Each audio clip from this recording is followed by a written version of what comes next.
How to use the Special Supplemental Nutrition Program for Women, Infants, and Children, WIC. Congratulations and welcome to WIC. We want you to enjoy your experience and benefit from all the services WIC offers. That's why we created this video. So, what services does WIC provide? Nutritious foods, help finding a doctor, referrals for health and social services, immunization screening and referrals, breast pump loans if you are breastfeeding. Here are some tips to make your visits run smoothly. We want to make the WIC experience enjoyable and as easy as possible for everyone. To help us do that, there are a few things you can do. Tell your local WIC agency when any big changes happen in your life, like changes to your name, address, phone numbers, income, or any custody changes for children under your care who are receiving WIC benefits. Keep all your WIC-approved food and formula receipts for 3 months. This only applies to WIC-approved items not purchased using your eWIC card. Arrive at your scheduled WIC appointment on time. If you will be late or can't make your appointment, just give your local agency a call and let them know. When using WIC, there are some things you shouldn't do. For example, you shouldn't provide false information about your income, name, pregnancy, where you live, or date of birth.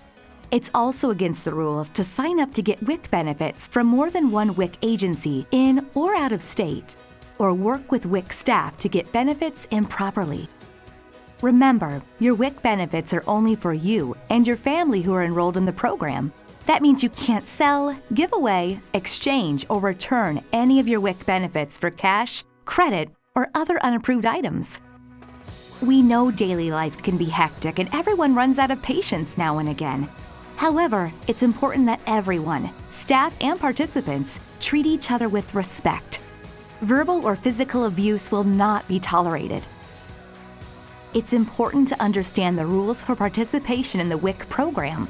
There may be serious consequences for breaking WIC rules. Please ask for help if you have any questions. So what happens if you break a WIC rule? It depends, but you may have to go through education, be disqualified from the WIC program, pay back WIC benefits you have used, or go to court. Why is it so important to use WIC the right way? If you get disqualified from the program, you and your family may not get the nutritious foods you need to stay healthy and continue to grow and develop.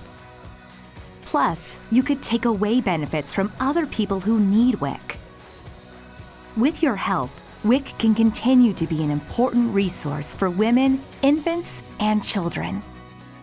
Thank you for using WIC the right way.